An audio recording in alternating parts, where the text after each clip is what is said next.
Good morning students. तो 11th class का chapter number 2 जो हम पढ़ रहे थे स्ट्रक्चर ऑफ एटम, उसमें लास्ट क्लास में हमने यहाँ तक पढ़ लिया था, है ना। हमने ये देख लिया था कि एक एटम अगर है तो एटम में शेल होते हैं जिसको हमने ऑर्बिट भी बोला था, नाम दिए थे के एल एम एन। सेंटर से आगे बढ़े तो ये उसके नंबर हो गए 1 2 3 4, और ये हो गया number of electrons which can be present in a particular orbit. ठीक है, उस ऑर्बिट या शेल में अंदर कुछ और जगह होती है जिसको हमने बोला था सबशेल। 4 सबशेल पढ़े थे, SPDF। के में कौन सा होता है 1s, L में 2s और 2p, M में 3s 3p और 3d, N में 4s 4p 4d और 4f, है ना। हम क्या बोल रहे हैं कि अगर यहां पर न्यूक्लियस है ना, तो ये जो पहला ऑर्बिट है दिस इज K, उसके बाद फर्स्ट और सेकंड ऑर्बिट है क्या L, वैसे ही फिर थर्ड ऑर्बिट है क्या M, और फिर फोर्थ ऑर्बिट है क्या N। तो इस तरीके से कुछ ऑर्बिट्स हैं।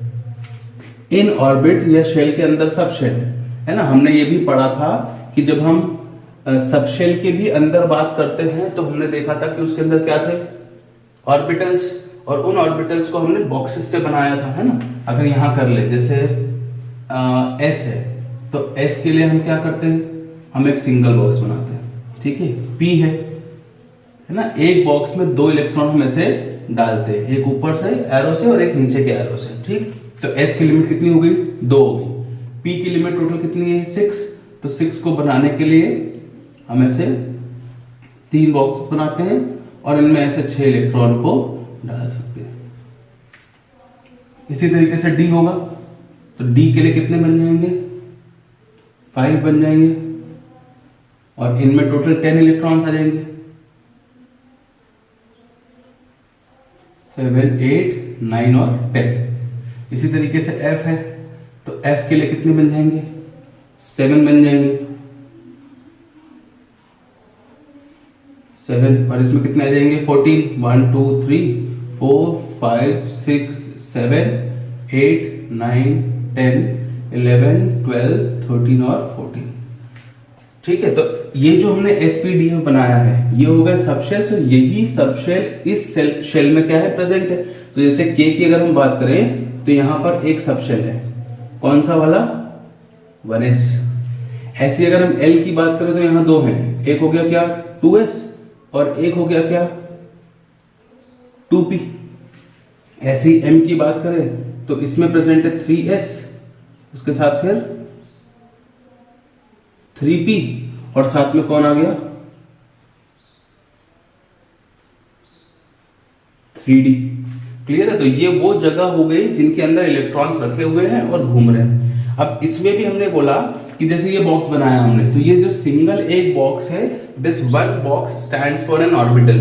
तो S जो होता है वो सिंगल सबशेल में सिंगल ऑर्बिटल से बनता है। P सबशेल जो होता है वो 3 अलग अलग ऑर्बिटल से बनता है ना, इसको हम बोलते हैं PX Py और Pz। ये भी हम शेप्स पढ़ेंगे तो वहां देखेंगे। D जो है वो 5 अलग अलग ऑर्बिटल से मिलकर बनता है, F जो है वो 7 अलग अलग ऑर्बिटल से मिलकर बनता है। क्लियर है चीज। तो ये कॉन्सेप्ट हमने पढ़ा था एटम, शेल और सबशेल के लिए। अब इसी से हम इलेक्ट्रॉनिक कॉन्फ़िगरेशन लिख सकते हैं। कैसे, जैसे हमने एग्जांपल में मान लो कार्बन लिया 6, तो जब जनरल इलेक्ट्रॉनिक डिस्ट्रीब्यूशन किया तो हमने बोला 2,4, है ना। हमको मालूम है कि K की लिमिट कितनी है 2, तो हमने फर्स्ट में 2 डाल दिए 6 में से, और सेकंड में हमने बचे हुए 4 डाल दिए, तो 2 और 4। ये 2 जो है ये K में है और 4 जो है L में है।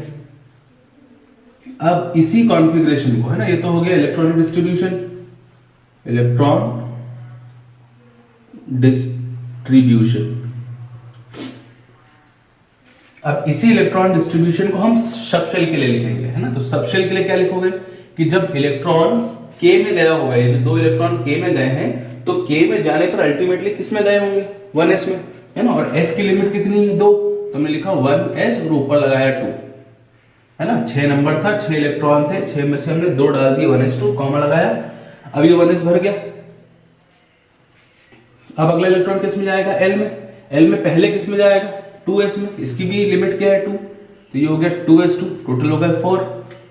ठीक है, बचे कितने 2, आगे चले जाएगा तो इसमें 2p, 2p की लिमिट कितनी है 6 है, लेकिन हमारे पास बचे ही कितने अब 2 है डालने के लिए, तो हमने वो 2 डाल दिए। तो ये हो गया 1s2 2s2 और 2p2।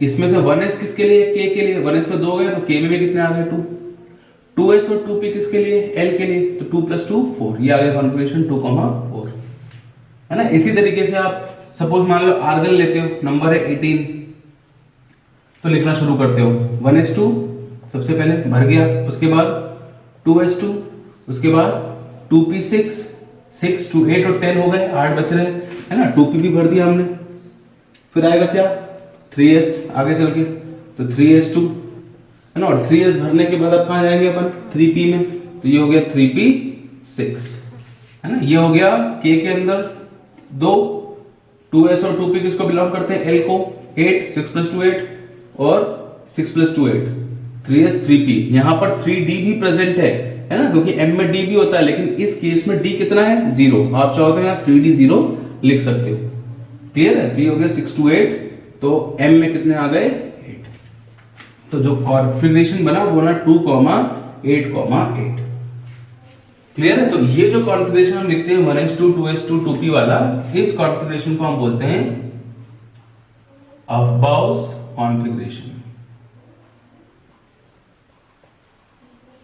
ठीक है। अफबाउ जो है वो जर्मन लैंग्वेज का एक वर्ड है जिसका मतलब होता है बिल्डिंग अप, है ना, साइंटिस्ट का नाम नहीं है कुछ भी, इसका मतलब हो गया बिल्डिंग अप। तो ये हुआ अफबाउ कॉन्फ़िगरेशन और ये हो गया जनरल इलेक्ट्रॉनिक डिस्ट्रीब्यूशन या जनरल इलेक्ट्रॉनिक कॉन्फ़िगरेशन। जब आप शेल में डिवाइड कर देते हो तो जनरल कॉन्फ़िगरेशन हो गया, सब शेल में डिवाइड किया तो आपने अफबाउ कॉन्फ़िगरेशन लिखा है, क्लियर है चीज, इसमें अभी कोई डाउट, ठीक है। अब इसी के रिस्पेक्ट में कुछ चीजें ऐसी जो थोड़ी सी चेंज होती है, अभी हम उसकी बात कर लेते हैं, ठीक है। पहले आप ये नोट करें, फिर मैं इसको हटाता हूं तो हम उसके आगे की बात करते हैं। अब हमने आर्गन के लिए कॉन्फ़िगरेशन पढ़ लिया, 1s2 2s2 2p6 3s2 और 3p6, और उसमें फिर हमने k l और m निकाल लिया। ऐसे ही मान लो मैं इसके आगे चलता हूं, पोटेशियम लेता हूं नंबर 19 पे, ठीक है।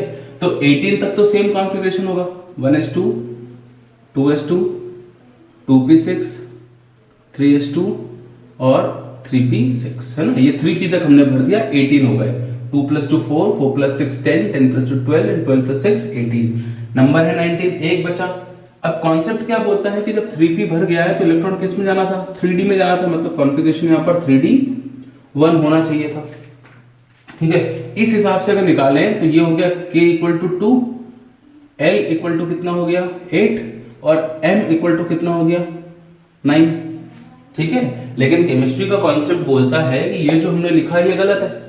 एक्चुअल जब हम पोटेशियम का कॉन्फ़िगरेशन देखते हैं तो इट इज 2, 8, 8, 1, ठीक है, और हमको क्या मिल रहा है 2, 8, 9, हमने इस 1 को इसके साथ जोड़कर 9 लिखा है, लेकिन यहाँ पर ये 1 अलग है ना, मतलब ये k l m और n, मतलब ये जो एक इलेक्ट्रॉन है ये किस में चला गया n में, और वही एक इलेक्ट्रॉन हमने अभी किस में बताया है m में। तो यहाँ पर क्या चेंजेस है कि ये कैसे होता है उसको समझने पर, ठीक है। अब देखो ये जो d है इसको अभी अपन छोड़े, इतना हमने किया है ना, ये 18 तक का आ रहा है। अब इसमें अगर अपने को 19 बताना है कि 19 वाला कहां गया इलेक्ट्रॉन, तो हम ये बोलते हैं कि 3p में इलेक्ट्रॉन जाने के बाद 3d जो है इसको हमने खाली छोड़ दिया, है ना, इसमें हमने इलेक्ट्रॉन नहीं डाला। क्यों नहीं डाला पे आगे बात करते हैं। हम बढ़ गए आगे किसमें 4s में, तो यहां पर 3d जो है वो 0 है और हमने डाला 4s 1, तो इस तरीके से ये हो गया k = 2, l = 8, m = 8 और n = 1। ये पोटेशियम के लिए नहीं है खाली, ये आर्गन के आगे हम जहां भी जाएंगे कॉन्सेप्ट फॉलो होगा कि 3p के बाद पहले किसमें डालेंगे 4s में। अब एक हमें पोटेशियम 19 2, 8, 8, 1 मिला है और इसी को कैल्शियम में कर दो 20, तो एक और बढ़ गया, तब भी 3d 0 होगा और 4s 1 की जगह क्या हो जाएगा 4s 2, तो कॉन्फ़िगरेशन आएगा 2, 8, 8, 2, है ना। बाकी ये सारा सेम होगा और यहाँ पर 4s 1 की जगह क्या जाएगा 4s 2। ये क्लियर है चीज, ठीक है। अब बात ये आती है या क्वेश्चन ये राइज होता है कि हमने 3d को खाली क्यों छोड़ा और 4s में क्यों चले गए, ठीक।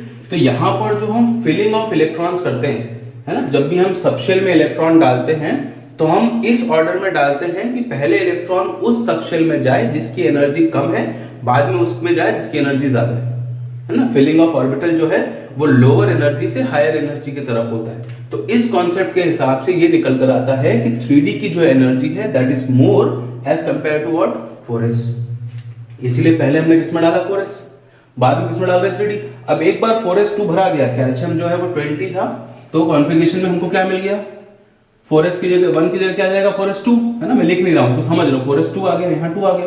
इसी की जगह अगर मैं स्कैंडियम ले लेता हूँ 21, एक और बढ़ गया, तो 4s के बाद फिर 4p नहीं जाएगा, फिर लौट कर कहां जाएगा 3d में। तो अब ये जैसे ही 4s2 हुआ कैल्शियम का, 21 होते ही एक इलेक्ट्रॉन d में आया, 22 में फिर d2, 23 में d3, 24 में d4, ऐसे बढ़ता जाएगा, d10 तक जाएगा, और जब d10 पूरा भर जाएगा तब इलेक्ट्रॉन फिर कहां भरने लगेंगे 4p में। दैट मीन्स व्हाट, कि 4p की एनर्जी 3d से क्या है, ज्यादा है, लेकिन 4s से क्या है, 3d की एनर्जी 4p से क्या है, कम है, लेकिन 4s से क्या है, ज्यादा है। इसलिए 4s में इलेक्ट्रॉन पहले गया, उसके बाद 3d में जाके फिर 4p में जाएगा।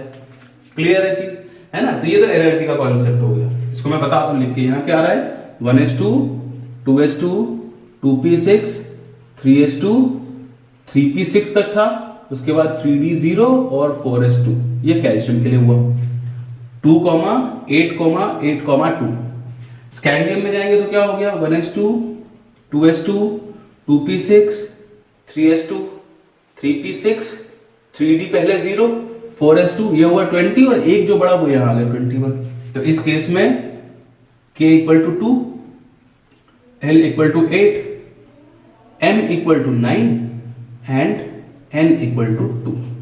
तो 2, 8, 9, 2, और ये बढ़ते बढ़ते कहां तक जाएगा 18 तक, जैसे जैसे एक बढ़ता जाएगा 9, 10, 11, जब आप जिंक पर पहुंचोगे 30 पे तो d पूरा हो जाएगा, और फिर 31 से क्या भरने लगेगा, p भरने लगेगा।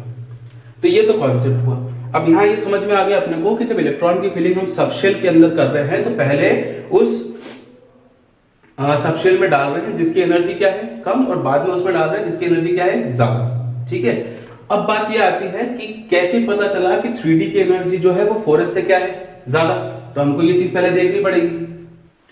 अब अगर हम एनर्जी को निकालें कि कैसे पता करें कि 3d की एनर्जी जो है वो 4s से ज्यादा है, तो उस एनर्जी के लिए हमारे पास एक रूल है ना, क्या बोल रहे हैं अपन, rule for calculating energy of subshell. ठीक है, ये रूल है n+l रूल। ठीक है, इस रूल को क्या बोल दिया, n+l रूल। अब इसको समझे कि क्या है n+l रूल। ठीक है, दो चीजें आ रही है, एक n और एक l। अब हमको निकालना एनर्जी कितना, किसका, 3d का और 4s का। तो इसमें भी लगाएंगे n+l और इसमें भी लगाएंगे n+l।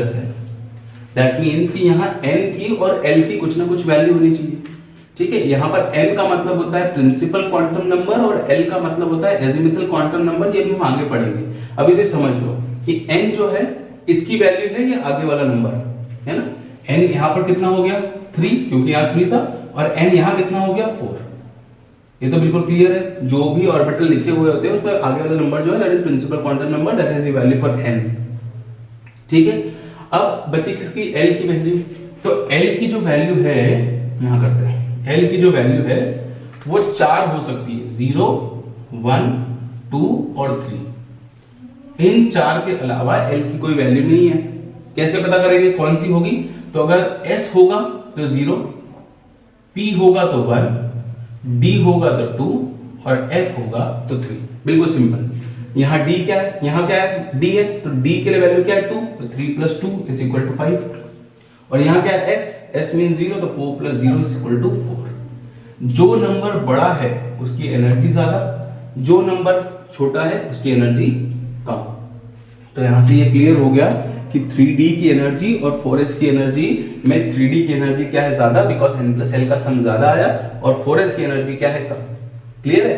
अब अगर मैं 3d और 4p को कंपेयर करता हूं, मान लो 3d और 4p, तो यहां n हो गया 3 प्लस d हो गया क्या 2, ये हो गया 5। यहां हो गया 4n प्लस p हो गया क्या 1, ये भी कितना आया 5। ठीक है, तो 4s के बाद 4p अगर देखें तो भी 5 है, और 3d देखें तो भी 5 है। लेकिन मैंने जब इलेक्ट्रॉन भरने की बात की तो मैंने आपको बोला कि 4s के बाद हम 4p में ना डालते हुए किसमें डाल रहे हैं, 3d में, है ना। वो इसलिए क्योंकि यहाँ पर दोनों की एनर्जी तो सेम है लेकिन ऑर्डर अलग अलग है। अगर एक 10 फ्लोर की बिल्डिंग है और आपको मान लो एक सिस्टमैटिक किराए पर देना शुरू करना है बिल्डिंग को, तो आप ग्राउंड फ्लोर से शुरू कर रहे हो, पहले ग्राउंड के भर दिए, उसके बाद फर्स्ट भर दिया, फिर फर्स्ट जब पूरा हो गया फिर सेकंड फ्लोर पे गए, फिर थर्ड पे गए। तो वैसे ही जब आपको इलेक्ट्रॉन की फिलिंग करनी थी तो पहली चीज तो आप ये कर रहे हो कि ऑर्डर देख रहे हो कि पहले 1 भरा, फिर 2 भरे, फिर 3 भरे, लेकिन साथ में कॉन्सेप्ट चल रहा है एनर्जी का भी, जो यहां तक तो बिल्कुल सिंपल है 3p तक, कि जैसे जैसे ऑर्डर बढ़ रहा है वैसे वैसे एनर्जी भी बढ़ रही है। लेकिन यहाँ अगर थोड़ी सी चीज बदली कि 3d की एनर्जी जो है वो ज्यादा हो गई एज कंपेयर टू 4s, वो हमने यहाँ निकाला। लेकिन 4p की और 3d की एनर्जी क्या आ रही है, सेम, लेकिन ऑर्डर वाइज देखें तो 3d क्या है, थर्ड फ्लोर है, और 4p क्या है, फोर्थ फ्लोर है। तो पहले थर्ड फ्लोर में डाला, बाद में फोर्थ फ्लोर में डाला। क्लियर? जहां एनर्जी सेम हो जाएगी वहां पहले ऑर्डर देख लेंगे, और जहां पर बाकी चीजें सेम चल रही वहां तो हम एनर्जी के हिसाब से डाल रहे हैं। ठीक, अब इतना सब कुछ पढ़ने के बाद ये चीज निकल कर आती है कि अबव कॉन्फ़िगरेशन कैसे लिखना है वो हमको आ गया, एनर्जी कैसे कैलकुलेट करनी है वो हमको आ गया, और ऑर्डर कैसे देखना है फर्स्ट सेकंड थर्ड वो हमने देख लिया। लेकिन बार बार अगर किसी एटम के लिए मुझे इस तरीके से कॉन्फ़िगरेशन लिखना है तो मुझे हर बार एनर्जी कैलकुलेट करनी पड़ेगी, क्योंकि 3D के बाद तो हर बार चीजें बदलेगी, हर बार एनर्जी क्या होगी, बदलती जाएगी। जैसे 3D के बाद हम क्या भर रहे हैं 4p, और 4p के बाद 4d ना भरते हुए 5s भर देते क्योंकि एनर्जी डिफरेंस है। तो बार बार मैं एनर्जी कैलकुलेट करूं इस तरीके से तो मेरा प्रोसेस जो है वो बहुत लंबा हो गया, टाइम लगेगा मेरे को। तो मेरे को एक ऐसा सिंपल सा तरीका चाहिए जिससे मुझे एनर्जी कैलकुलेट ना करनी पड़े और मुझे ये पता चल जाए कि किस सबशेल के बाद किस सबशेल का नंबर आएगा। क्लियर है? तो उसके लिए अफबाव एक डायग्राम बनता है, दैट इज कॉल्ड अफबाव डायग्राम, जिससे हम ये अफबाव कॉन्फ़िगरेशन आसानी से लिख सकते हैं। ठीक है, तो वो डायग्राम अभी देख लेते हैं, आप इसमें से नोट कर लें जो करना है। चलो अब बात करते हैं अफबाव डायग्राम की, कि कैसे हम वो ऑर्डर निकाल लें जिसमें हमको इलेक्ट्रॉन की फिलिंग करनी है। तो बिल्कुल सिंपल सा डायग्राम है, बनाना भी बहुत सिंपल है ना। आपको क्या करना है, पहले ऐसे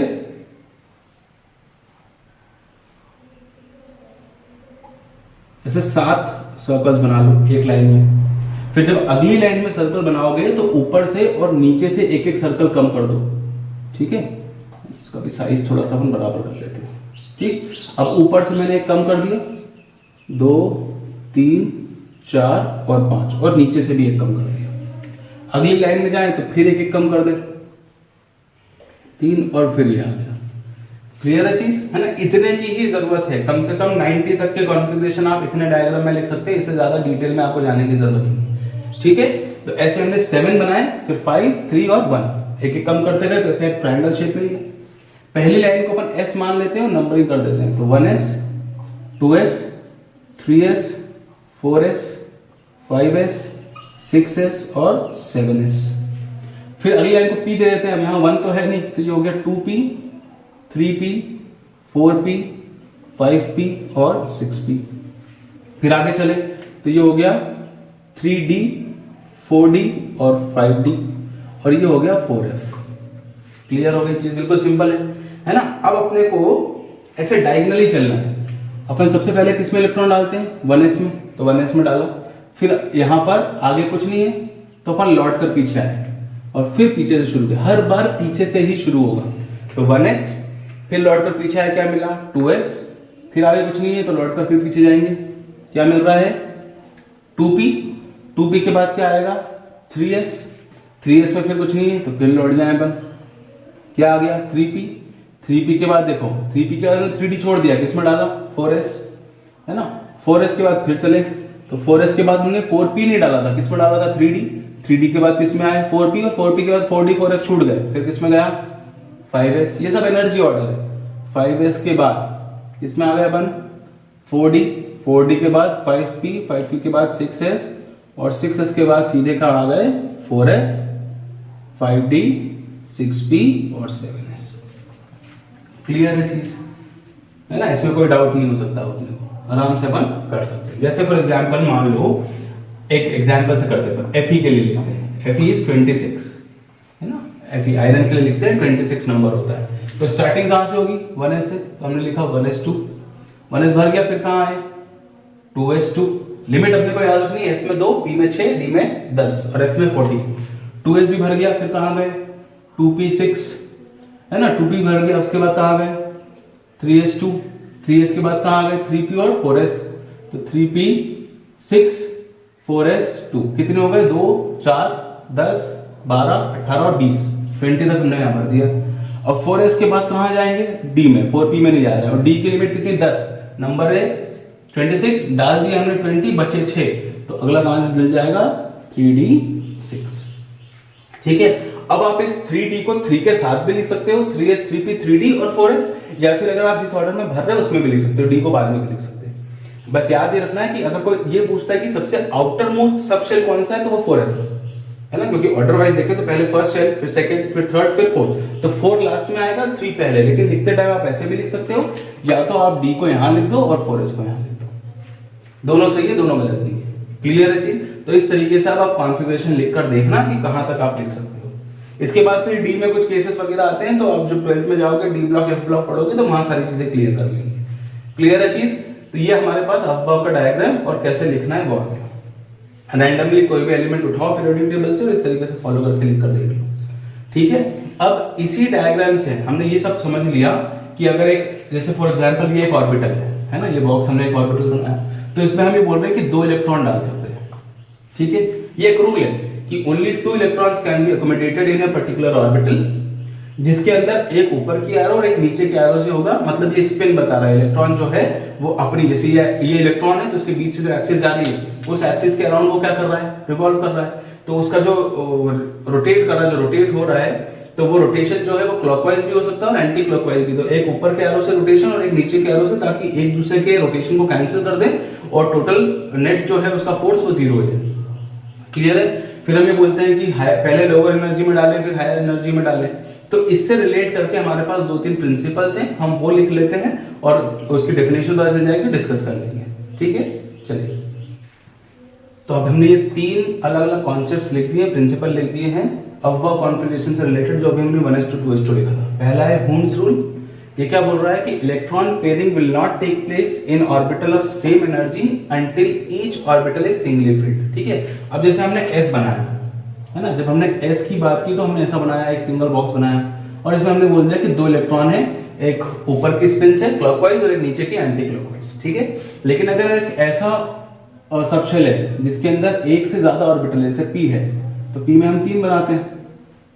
ठीक है और हम ये पढ़ रहे हैं कि एक ऐसा केस आ गया किसी एटम का जिसमें पी के अंदर 3 ही इलेक्ट्रॉन है जैसे फॉर एग्जांपल नाइट्रोजन है ना नाइट्रोजन फॉर सपोज 7 नंबर होता है तो कॉन्फ़िगरेशन हो गया 1s2 2s2 और 2p3।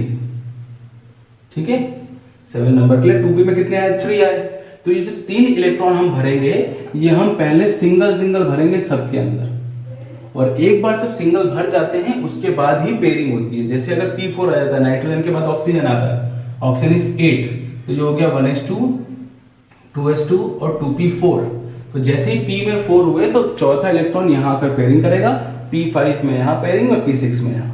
ठीक है आप इसको ऐसा नहीं कर सकते कि आपने ये जो 3 इलेक्ट्रॉन भरने थे उसमें आपने 2 की पेयरिंग करा दी एक सिंगल छोड़ दिया ये गलत है। कॉन्सेप्ट क्या बोल रहा है कि इलेक्ट्रॉन की पेयरिंग तब तक नहीं होगी जब तक हर एक ऑर्बिटल सिंगल ना भरा जाए। क्लियर है ऐसे जब ऑर्बिटल एक से ज्यादा होते हैं तो डी में भी 5 होते हैं उसमें भी पहले सिंगल भरेंगे। सेकंड है पाउली एक्सक्लूजन प्रिंसिपल।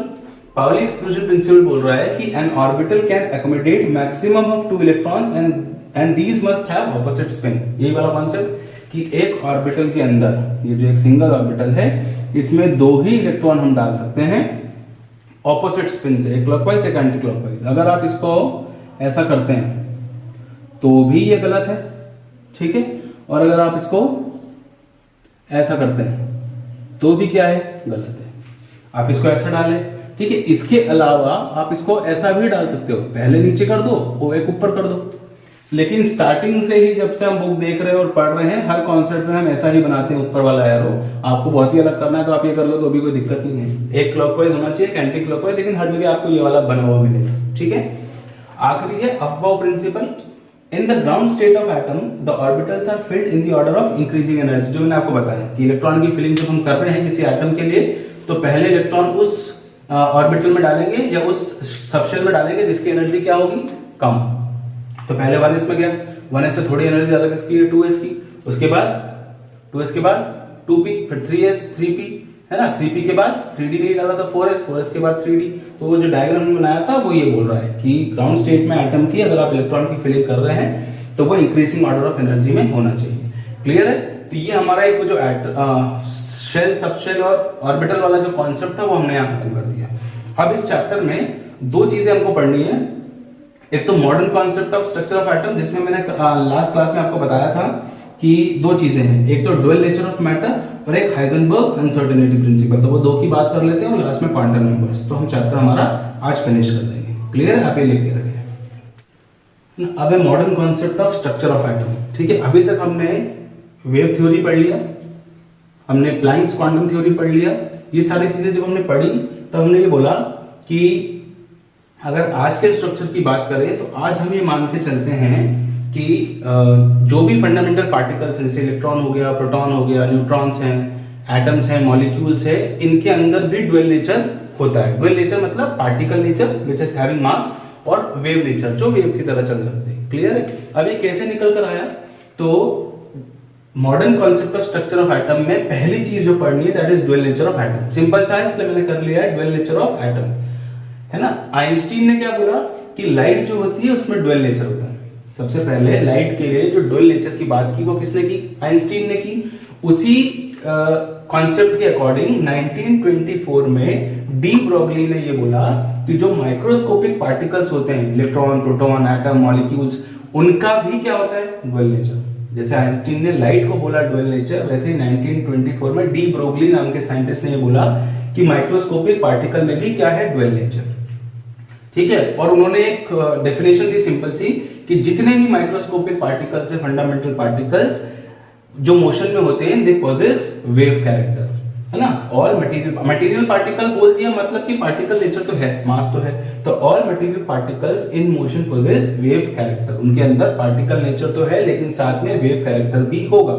ठीक है, अब डी ब्रोगली ने ये जो वेव कैरेक्टर हमने बोला दैट मींस कि उस पार्टिकल के साथ, जैसे फॉर एग्जांपल एक इलेक्ट्रॉन की ही बात करें, ई की बात करें, ठीक है, तो इस इलेक्ट्रॉन का हमने पढ़ा है कि अपना एक मास है ना। तो ये मास तो तब आएगा जब उसमें कौन सा नेचर होगा? Particle nature. लेकिन ये बोल रहे हैं कि इस इलेक्ट्रॉन में मास होने के साथ साथ जब ये मोशन में होता है, मूव करता है, तो वेव कैरेक्टर भी होता है, मतलब it is travelling in the form of waves. और अगर वेव के फॉर्म में मतलब उसके साथ कोई ना कोई वेवलेंथ एसोसिएट कर रही होगी, वेवलेंथ भी होगी। तो डी ब्रोगली ने उस वेवलेंथ को किस फॉर्मूले से दिया? h/mv, है ना, where h is Planck's constant, m is mass and v is velocity. Clear है? और mass into velocity is called p, where p stands for momentum, है ना। Mass into velocity is momentum, momentum is noted by p। Clear है? तो mv को हटा के क्या लगा दिया? p। फॉर्मूला बन गया lambda equals to h by p। ठीक है, अब जब आइंस्टीन ने अपना कॉन्सेप्ट पढ़ दिया और प्लैंक ने अपना कॉन्सेप्ट दिया तो क्या चीजें निकल कर आई कि according to Einstein energy is equal to mc², where m is mass and c is velocity of light, है ना। ये हमने पहले पढ़ा है। जब आइंस्टीन ने लाइट की बात की थी तो फॉर्मूला दिया कि energy is equal to mass into velocity of light का स्क्वायर, mc²। ठीक है, और प्लैंक ने क्या बोला? E is equal to h nu, energy is equal to Planck's constant into frequency. ये भी हमने पहले पढ़ा। अब इन दोनों को अगर मैं इक्वेट कर दूं तो दोनों में E है, तो h nu will be equal to mc²। Nu की जगह फिर फॉर्मूला लगा दिया c by lambda, nu equals to c by lambda, तो c by lambda equal to mc², c से c कैंसिल हो गया, मेरे पास बचा h lambda equal to mc, where mc को इधर ले आया और लैम्डा उधर कर दिया, तो h/mc इक्वल्स टू लैम्डा। ये हो गया wavelength associated which is equal to h Planck's constant, m is mass and c is velocity of light. तो ये जो इक्वेशन हमने निकाली है, this equation is valid for photon. Photon मतलब क्या? जो लाइट के साथ एसोसिएट करता है। तो लाइट के रिस्पेक्ट में जो इक्वेशन निकल कर आई for wavelength that was lambda equal to h/mc। अब डी ब्रोगली ने क्या किया? उसने ये बोला कि माइक्रोस्कोपिक पार्टिकल में भी ड्यूअल नेचर है, तो उसने इसी इक्वेशन के अंदर ये जो m था लाइट का, फोटोन का मास, उसको रिप्लेस कर दिया मास ऑफ इलेक्ट्रॉन से, और c जो वेलोसिटी ऑफ लाइट था उसको रिप्लेस कर दिया वेलोसिटी ऑफ इलेक्ट्रॉन से। तो जो फॉर्मूला निकल गया that is h/mv equals to lambda. ये हो गया wavelength associated with fundamental particle ना, ये हो गया wavelength for fundamental particles according to de Broglie. ये क्लियर है चीज, है ना। या फिर आप उसको ऐसा wavelength for material particle, material particle, और ये इक्वेशन आई अकॉर्डिंग टू डी ब्रोगली। तो ये हमारा मॉडर्न कॉन्सेप्ट जो स्ट्रक्चर ऑफ एटम था, जिससे हमने बोर्ड कॉन्सेप्ट पूरा पढ़ा, वहां तक पहुंचने के लिए दो चीजें थी हमारे पास। एक ड्वेल नेचर ऑफ एटम, जो हमने यहाँ देख लिया कि जैसे आइंस्टीन के अकॉर्डिंग लाइट ड्वेल नेचर देती है, वैसे डी ब्रोगली के अकॉर्डिंग माइक्रोस्कोपिक पार्टिकल भी ड्वेल नेचर देते हैं। ये इक्वेशन जो होती है इसको बोलते हैं de Broglie wave equation. This is called D Broglie's wave equation. ठीक है, तो ये डी ब्रोगली वेव इक्वेशन को डिराइव करने के लिए हमने सहारा लिया आइंस्टीन की इक्वेशन और प्लैंक्स की इक्वेशन से। तो हमको इक्वेशन मिल गई फोटॉन के लिए, और उसमें फिर हमने मास और वेलोसिटी ऑफ लाइट को रिप्लेस कर दिया mass of material particle and velocity of material particle से। तो हमको मिल गया लैम्डा, दैट इज वेवलेंथ। ये क्लियर है? तो ये तो बात की हमने ड्वेल नेचर ऑफ एटम की, आप ये कर लें। इसके बाद हम सिंपल सी बात कर लेते हैं हाइजेनबर्ग अनसर्टेनिटी प्रिंसिपल की।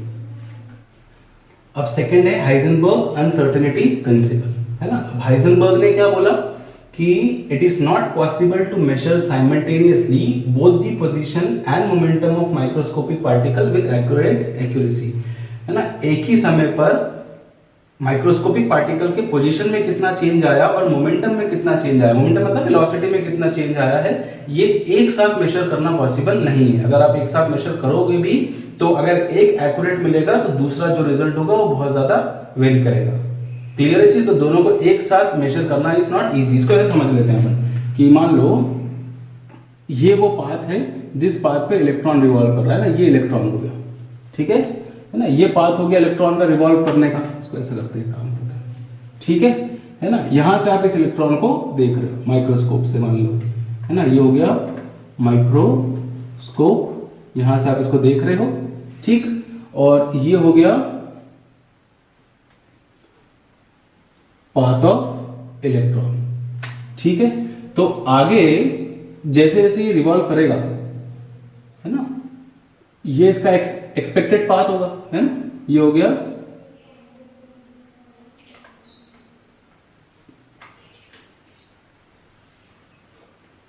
एक्सपेक्टेड पाथ कि इलेक्ट्रॉन यहां जाना चाहिए, ऐसा रिवॉल्व करता हुआ आ रहा है और ऐसा जाना चाहिए, है ना। अब इस इलेक्ट्रॉन को मैंने बाहर से क्या दे दी, एनर्जी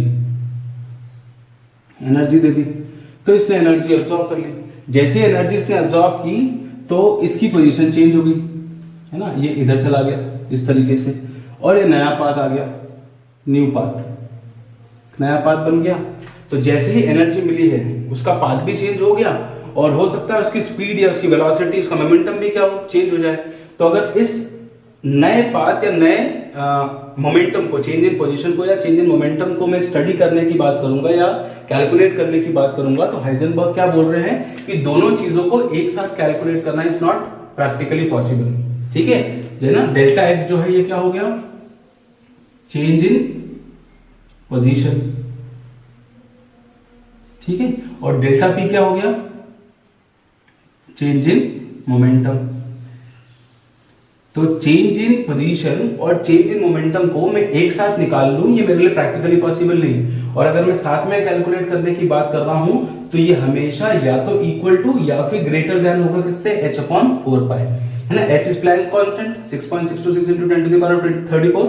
h और पाई की वैल्यू 4 और पाई की वैल्यू अगर मैं रख देता हूं तो मुझे एक न्यूमेरल वैल्यू मिलेगी कैलकुलेट होने के बाद। तो इसका जो प्रोडक्ट आएगा वो हमेशा उतनी वैल्यू के बराबर या उससे बड़ा होगा, है ना। हमेशा इतना डिफरेंस उसके अंदर मिलेगा, इससे कम नहीं हो सकता, इससे ज्यादा ही डिफरेंस होगा। ये हाइजेनबर्ग ने बोला था, ठीक। It is not possible to measure simultaneously, मतलब एक ही टाइम पर एक साथ, both the position and momentum of microscopic particle with absolute accuracy। तो ये सिंपल सा हाइजेनबर्ग का कॉन्सेप्ट था। तो दो चीजें पढ़ी कि मॉडर्न कॉन्सेप्ट जो था स्ट्रक्चर ऑफ एटम को लाने के लिए, पहला जो चीज आया वो ये था कि जैसे लाइट, आइंस्टीन के अकॉर्डिंग लाइट के अंदर क्या है, ड्वेल नेचर, वैसे ही डी ब्रोगली के अकॉर्डिंग फंडामेंटल पार्टिकल्स के अंदर भी क्या है, ड्वेल नेचर, ठीक है। वो वेव्स की तरह ट्रैवल कर सकते हैं, और उससे हमने उसकी एक wave equation, de Broglie wave equation निकाल कर देख ली। दूसरा था हाइजेनबर्ग अनसर्टेनिटी प्रिंसिपल, जिसमें ये देख लिया कि किसी भी माइक्रोस्कोपिक पार्टिकल के लिए एक ही बार में उसकी पोजीशन और मोमेंटम को कैलकुलेट करना इज नॉट प्रैक्टिकली पॉसिबल। अगर हम करते भी हैं तो उसका जो आंसर आएगा या जो उसका वेरिएशन आएगा कि कितना डिफरेंस आ रहा है, that is h/4 pi either equal to और ग्रेटर देन। क्लियर है चीज? तो ये हमने हाइजेनबर्ग कर लिया। अब लास्ट टॉपिक जो हमारे चैप्टर का बचता है दैट इज क्वांटम नंबर्स। तो एक बार में हम उसको पूरा स्टडी कर लेते हैं, बिल्कुल सिंपल सा कॉन्सेप्ट है, कैसे कैलकुलेट करते हैं वो सब देख लेते हैं। चलिए लास्ट टॉपिक की बात करते हैं, क्वांटम नंबर्स। ठीक है, तो क्वांटम नंबर है ना, मैंने ये बना दिया है बिल्कुल सिंपल, आपको देखने की ज्यादा जरूरत नहीं है, चीजें समझ में आ जाएगी और कैलकुलेट कैसे करते हैं इसके बाद देखते हैं। ठीक है, तो क्वांटम नंबर जो हो गया वो 4 ऐसे नंबर का एक सेट है जो हमको इलेक्ट्रॉन के बारे में सारी इंफॉर्मेशन देते हैं। To describe each electron in an atom we require a set of 4 numbers. ठीक है, वो जो 4 नंबर का एक सेट है पूरे, उन चारों नंबर्स को मिलाकर हम बोलते हैं क्वांटम नंबर, जो इलेक्ट्रॉन के बारे में हमको इंफॉर्मेशन देते हैं। क्या क्या इंफॉर्मेशन देते हैं वो अभी हम देखते हैं। तो पहला क्वांटम नंबर है प्रिंसिपल क्वांटम नंबर। ठीक है, प्रिंसिपल क्वांटम नंबर का काम है मेन एनर्जी लेवल या शेल को बताना जिसमें इलेक्ट्रॉन प्रेजेंट है ना। It describes the main energy level और shell in which electron is present. Electron कौन से शेल में प्रेजेंट है वो हमको प्रिंसिपल क्वांटम नंबर बताता है। डिनोट करते हैं इसको स्मॉल n से, और n की वैल्यू 1 2 3 4 कुछ भी हो सकती है। क्लियर है चीज, है ना। इसके अलावा principal quantum number gives the average distance of electron from the nucleus. Nucleus से डिस्टेंस कितना, क्योंकि अगर शेल के बारे में बता रहा है तो ऑब्वियसली है कि जिस शेल के बारे में बताएगा उतना रेडियस भी होगा, तो उतना एवरेज डिस्टेंस भी हमको पता चल जाएगा। तो प्रिंसिपल क्वांटम नंबर वो हो गया जो हमको शेल की जानकारी और रेडियस की जानकारी देता है। डिनोट करते हैं n से, और n की वैल्यू कोई भी होल नंबर हो सकती है स्टार्टिंग फ्रॉम 1, 0 नहीं हो सकती। दूसरा है azimuthal quantum number. Azimuthal quantum number is also known as subsidiary quantum number या सेकेंडरी क्वांटम नंबर भी बोलते हैं। क्लियर है चीज, ये हमको बताता है एंगुलर मोमेंटम इलेक्ट्रॉन का। ठीक है, इलेक्ट्रॉन कितने स्पीड से चल रहा है वो सारी चीजें। डिनोट करते हैं L से, और L की वैल्यू निकालते हैं 0 से लेकर n-1। जब हमको n पता चल जाता है तो n-1 से हमको L भी पता चल जाएगा। क्लियर है, ये हुआ azimuthal. It determines the angular momentum of electron denoted by L, where L is equal to 0 to n-1 and is also known as subsidiary quantum number। Third है मैग्नेटिक क्वांटम नंबर। नाम से समझ में आ रहा है, मैग्नेटिक क्वांटम नंबर वो है जो इलेक्ट्रॉन का मैग्नेटिक बिहेवियर दिखाता है। Determines the behaviour of electron in the magnetic field denoted by m, and m की वैल्यू होती है -L से +L तक। जब सब एक दूसरे से रिलेटेड है, n निकाल लिया तो L मिलेगा, L निकाल लिया तो m मिलेगा। This quantum number gives the number of orbitals in a subshell. Subshell में कितने ऑर्बिटल्स है वो हमको बता देता है ना। ये हमको शेल बता रहा था, ये हमको सबशेल बता रहा था, और ये हमको सबशेल के अंदर ऑर्बिटल्स बता रहा है, ऐसे भी समझ लो। उसके बाद है spin quantum number last, which describes the spin orientation of electron। Electron जो है वो अपनी एक्सिस पे कैसा स्पिन दे रहा है, क्लॉकवाइज या एंटी क्लॉकवाइज, वो हमको स्पिन क्वांटम नंबर बताता है। डिनोटेड बाय s, जहां पर s की वैल्यू +½ या -½ हो सकती है। +½ होगी तो ये हो गया क्लॉकवाइज, और अगर -½ होगी तो ये हो गया एंटी क्लॉकवाइज। ठीक है, तो वो जो हम इलेक्ट्रॉन डालते हैं एरो से, उसको देखकर ये बता सकते हैं कि +½ होगी कि -½ होगी। तो ये हो गए हमारे चारों सेट नंबर्स के जिनको हम क्वांटम नंबर्स बोलते हैं। Principal quantum number n, azimuthal quantum number L, magnetic quantum number m, और स्पिन क्वांटम नंबर s। अब अपने को याद क्या रखना है कि n की वैल्यू जो है वो 1 2 3 कुछ भी हो सकती है। L की वैल्यू 0 से लेकर n-1 इस फॉर्मूले से निकाल सकते हैं। m की वैल्यू +L से लेकर -L तक हो गई, या -L से +L तक हो गई, जैसा लिखना है माइनस से लिख लो। ठीक है, और s की वैल्यू +½ भी हो सकती है या फिर -½ भी हो सकती है। इन्हीं 4 चीजों का हमको जरूरत है। कौन सा क्वांटम नंबर क्या करता है वो भी हमने बता दिया। न्यूक्लियस का डिस्टेंस और शेल के बारे में जानकारी n दे रहा है। ठीक है, एजीमुथल की बात करें तो मोमेंटम के बारे में और सबशेल के बारे में जानकारी L दे रहा है। ऑर्बिटल्स के बारे में जानकारी और मैग्नेटिक बिहेवियर m दे रहा है, और स्पिन के बारे में जानकारी s दे रहा है। क्लियर है, तो आप ये बना लें और इसको लिख लें। ठीक है, इससे ज्यादा डिटेल में आपको कुछ भी करने की जरूरत नहीं, सब कुछ है इसमें। अब इसको कैसे कैलकुलेट करते हैं वो एक चीज है, वो मैं आपको बता देता हूं, तो आपको ये पूरा चैप्टर जो हमारा सेकंड है वो खत्म हो जाएगा। चलिए अब क्वांटम नंबर को हम एक एग्जांपल से समझते हैं ना। एक क्वेश्चन लेते हैं 1 कि calculate all 4 quantum numbers for electron present in suppose 3D orbital, 3D subshell. इस सबशेल में प्रेजेंट इलेक्ट्रॉन्स के लिए हमको चारों क्वांटम नंबर निकालने हैं ना। किसी स्पेसिफिक इलेक्ट्रॉन की नहीं बोली है, 3D की बोली है। 3D में 10 इलेक्ट्रॉन हो सकते हैं, है ना, क्योंकि D का वैल्यू क्या है 10 इलेक्ट्रॉन का है, तो अलग अलग हो सकता है। अब देखो हमको क्या क्या निकालना है, N निकालना है, L निकालना है, M निकालना है और S निकालना है। ठीक है, n तो सिंपल है, n प्लस l रूल मैंने आपको बताया था, तो n क्या है वो आगे का नंबर, तो सीधे सीधे मिल जाता है कि n की वैल्यू क्या आ गई 3, क्योंकि 3d है। ठीक है, अगर इसी की जगह ये वो पूछ लेता कि calculate the 4 quantum numbers of electron present in suppose m shell, तो m इज 1 2 3, m में फिर वो तब भी 3 होती कि थर्ड नंबर का जो शेल है वो भी कौन सा है, m है, क्योंकि उसके अंदर 3s 3p 3d आते हैं, तब भी 3 होती। तो ये जो आगे का नंबर होता है n इक्वल टू, वो हमारे वैल्यू आ गई 3। l निकालने के लिए हमने फॉर्मूला बोला था क्या, 0 टू n-1, तो 0 तो होगा ही होगा, है ना। अब 0 से कहां तक है, n-1, n की वैल्यू 3, 3 माइनस 1, ये कितना आ गया, 0 से लेकर 2 तक, 3 माइनस 1 इज 2, तो 0 1 और 2। क्लियर है, तो l जो है वह 0 भी हो सकता है, 1 भी हो सकता है और 2 भी हो सकता है। इस केस में क्या है, तो इस केस में 2 है, क्योंकि मैंने आपको बताया था l की 4 ही वैल्यू हो सकती है ना। l की 0 हो सकती है, 1 हो सकती है, 2 हो सकती है और 3 हो सकती है, depending on subshell S, P, D और F। हमको D दे रखा है, तो कौन सी होगी, 2 होगी l की वैल्यू। क्लियर है चीज। अगर हमको वो नहीं देता, हमको बोलता 3D की जगह हमको बोल देता m शेल के लिए निकालो, तो m शेल के लिए फिर l की वैल्यू तीनों होती, 0 1 और 2, क्योंकि m में s भी होता, p भी होता, d भी होता, 3s भी होता, 3p भी होता और 3d भी होता, बिकॉज m का नंबर क्या है 3।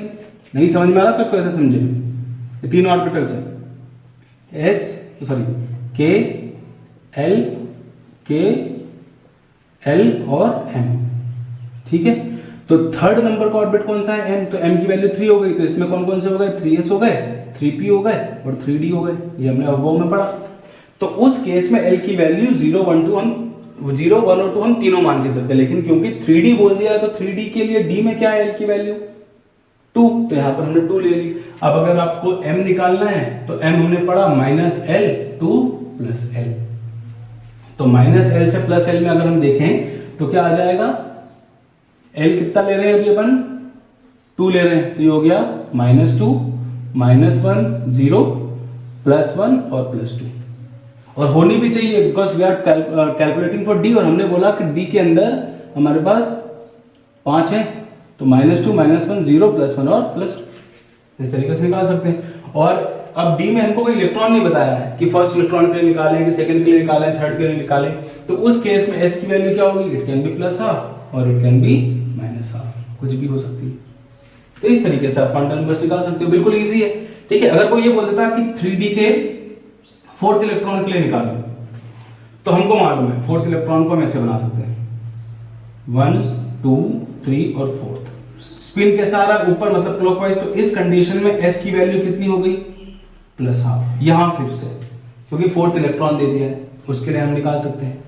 क्लियर है चीज। लेकिन अगर हमसे कोई इलेक्ट्रॉन पूछा ही नहीं है, सिर्फ सबशेल दे रखा है, तो उसके लिए तो फिर +½ भी हो सकती है, -½ भी हो सकती है, इट डिपेंड्स कि इलेक्ट्रॉन कहां पर और किस तरीके से प्रेजेंट है। क्लियर है, तो ये था कैलकुलेशन क्वांटम नंबर्स का। ऐसे बहुत सारे क्वेश्चन आपके एनसीईआरटी बुक्स में भी हैं, और अगर आप कोई रेफरेंस बुक यूज करते हैं तो उसमें भी। ठीक है, तो यहाँ पर हमने चैप्टर नंबर 2 पूरा खत्म कर दिया, स्ट्रक्चर ऑफ एटम। अब ये वीडियो जब आपके पास अवेलेबल होगा तो साथ में प्लेलिस्ट भी आ जाएगी, जहां पर मैं पूरे चैप्टर के सारे वीडियोस पार्ट 1 से लेकर इस पार्ट तक के, पार्ट 7 तक के सारे वीडियोस जो हैं वो वहां डाल दूंगा। क्लियर है, ताकि सारी चीजें आपको एक साथ मिल जाए। ठीक है, दूसरी चीज कि मेरी आप सभी से रिक्वेस्ट है कि आप चैनल को सब्सक्राइब कर लें और बेल आइकन पे भी प्रेस करें, ताकि आपको नोटिफिकेशन जो है वीडियो के वो सारे मिल जाएं। बिकॉज जो लोग मुझे पर्सनली जानते हैं और YouTube के भी कमेंट बॉक्स में मुझे काफ़ी कमेंट मिल रहे हैं कि सर हमारे पास दूसरे वीडियोस नहीं हैं, या इस चैप्टर के जो दूसरे वीडियोस हैं उनके लिंक वगैरह भेज दीजिए। तो अगर आप सब्सक्राइब नहीं करेंगे, बेल आइकन नहीं दबाएंगे, तो फिर आपके पास नोटिफिकेशन नहीं आएगा कि वीडियो कब अपलोड हो रही है ना। Because 9th 10th 11th 12th सारे वीडियोस अपलोड हो रहे हैं। ठीक है, तो सबको एक साथ रिकॉर्ड करके अपलोड करना इज वेरी डिफिकल्ट, तो वो थोड़ा थोड़ा गैप के बाद आता है, 1 दिन या 2 दिन का गैप के। 11th का तो लगभग रेगुलर आ रहा है, हर 1 दिन के बाद। तो ऐसे बाकी सारे वीडियोस भी आपको वहां मिल जाएंगे। दूसरी चीज कि अभी हमको स्कूल का कुछ भी नहीं पता है कि कब खुलेंगे कब नहीं खुलेंगे, और एग्जाम्स तो होनी है, तो बेटर है कि हम सारे वीडियोस देखें और सारे जो नोट्स वगैरह है वो क्लियरली बना कर रखें। मैं सारी चीजें आपको यहाँ पर बोर्ड पर इसलिए लिख कर दे रहा हूँ कि आपको कोई प्रॉब्लम क्रिएट ना हो। ठीक है, बिकॉज अभी हम एजुकेशन के लिए कुछ भी नहीं बोल सकते कि आगे क्या होगा इस पैंडेमिक के सिचुएशन में, कब खुलते हैं कि नहीं खुलते हैं, सीधे आपकी एग्जाम्स आ जाती है। ठीक है, तो आपको उस तरीके से प्रिपेयर करना पड़ेगा। ठीक, तो मेरी आपसे रिक्वेस्ट है कि आप चैनल वगैरह को सब्सक्राइब कर लें और अपने सारे नोट्स वगैरह प्रिपेयर करें। इस आज की क्लास से रिलेटेड अगर आपको कोई भी डाउट होता है तो आप कमेंट सेक्शन में डालें, या फिर अगर आप कोई दूसरे वीडियोस देख रहे हैं इसी चैप्टर से रिलेटेड और कोई डाउट आता है तो आप कमेंट सेक्शन में डालें, मैं आपको आंसर वहां दे दूंगा। ठीक है, प्लेलिस्ट आप जरूर चेक कर लें पूरे चैप्टर की, बिकॉज आज खत्म हो गया तो प्लेलिस्ट में अवेलेबल हो जाएगा। Thank you.